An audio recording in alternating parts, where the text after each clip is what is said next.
నిజామాబాద్ జిల్లా బోధన పట్టణంలోని హనుమాన్ వ్యాయామశాలలో హిందూ ఐక్య వేదిక ఆధ్వర్యంలో సమావేశాన్ని ఏర్పాటు చేయడం జరిగింది. ఈ సందర్భంగా హిందూ సంఘాల ఐక్య వేదిక సభ్యులు మాట్లాడుతూ బంగ్లాదేశ్లో హిందువులపై జరిగిన అఘాయిత్యాన్ని ఖండిస్తూ యావత్ ప్రపంచ మానవాళి దిగ్భ్రాంతికి లోనైన అంశమని, ప్రపంచంలో ఇలాంటి చర్యలు మరెక్కడా జరగకుండా ప్రపంచ దేశాలన్నీ ఇలాంటి చర్యలను ఖండించాలని కోరారు. అదేవిధంగా హిందువులపై జరిగిన అఘాయిత్యానికి నిరసనగా ఆగస్టు 17 శనివారం రోజున బోధన్ నగర బంద్ కు పిలుపునిస్తూ ప్రతి వాణిజ్య, వ్యాపార, విద్య తదితర సంస్థలు కులమతాలకు అతీతంగా ఈ బంద్ లో స్వచ్ఛందంగా పాల్గొనాలని, సాయంత్రం అంబేద్కర్ చౌరస్తా వద్ద క్రొవ్వొత్తుల ప్రదర్శనలో పాల్గొనాలని తెలిపారు. బంధువులపైన అమానుషమైనటువంటి దాష్టికమైన అనేక దాడులు జరిగి వాళ్ళ యొక్క మాన ప్రాణాలకి రక్షణ లేకుండా అనేక మంది అందులో హత్య గావించబడ్డారు. అక్కడ వారం 10 రోజులుగా ఇంకా జరుగుతున్నటువంటి ఏవైతే దుస్సంఘటనలు ఉన్నాయో ఇవి కేవలం హిందువులకే కాదు, సర్వ మానవాళికి కూడా సిగ్గుచేటు. ఇలాంటి పనులు రాక్షసులు, మృగాలు కూడా చేయవేమో. మృగాలు కూడా ఒక్కోసారి ఆలోచించి దయతలచి వదిలివేసే సందర్భాలు మనకు చరిత్రలో కనిపించాయి.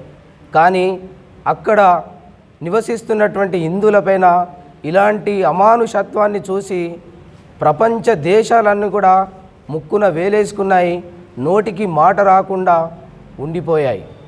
కాబట్టి మనమందరం కూడా అక్కడ మాన ప్రాణాలని కోల్పోయి వాళ్ళ యొక్క ఆస్తులన్నింటినీ కూడా ధ్వంసం కాబట్టినటువంటి అక్కడి స్థానికులైనటువంటి మైనారిటీ వర్గమైనటువంటి హిందువులు, క్రిస్టియన్లు, బౌద్ధులు, ఇంకనేక వర్గాల వాళ్ళకి సంఘీభావముగా వాళ్ళకి మనోధైర్యం కల్పించేలా, అక్కడి ప్రభుత్వం వాళ్ళకి రక్షణ కల్పించేలా, అలాగే ఇక్కడి మన కేంద్ర ప్రభుత్వము మిగతా రాష్ట్ర ప్రభుత్వాలన్నీ కూడా అక్కడున్నటువంటి ప్రభుత్వం పైన ఒత్తిడి తీసుకొచ్చి అక్కడున్నటువంటి హిందూ బంధువులకి రక్షణ కల్పించే విధంగా చర్యలు తీసుకోవాలన్న ఉద్దేశంతో మన బోధన్ నగర ప్రజలు, అలాగే పరిసర గ్రామాలున్నటువంటి అందరూ కూడా ఈ యొక్క హిందూ సంఘాల ఐక్య వేదిక ఇచ్చినటువంటి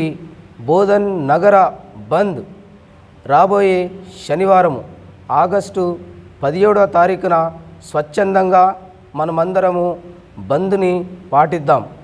అలాగే ఆ రోజున సాయంత్రం 6 గంటల ప్రాంతంలో అంబేద్కర్ కూడలి వద్ద జరిగేటటువంటి శాంతి ర్యాలీలో మనమంతా క్యాండిల్స్తో వచ్చి ఆ క్యాండిల్స్ ద్వారా మనమంతా కూడా శాంతియుతంగా ర్యాలీలో పాల్గొని మన యొక్క హిందూ బంధువుల్ని, మిగతా బంధువులందరికీ కూడా మనోధైర్యాన్ని కల్పించే విధంగా మనమందరం కూడా ఆ రోజున శాంతి ర్యాలీలో పాల్గొందాము.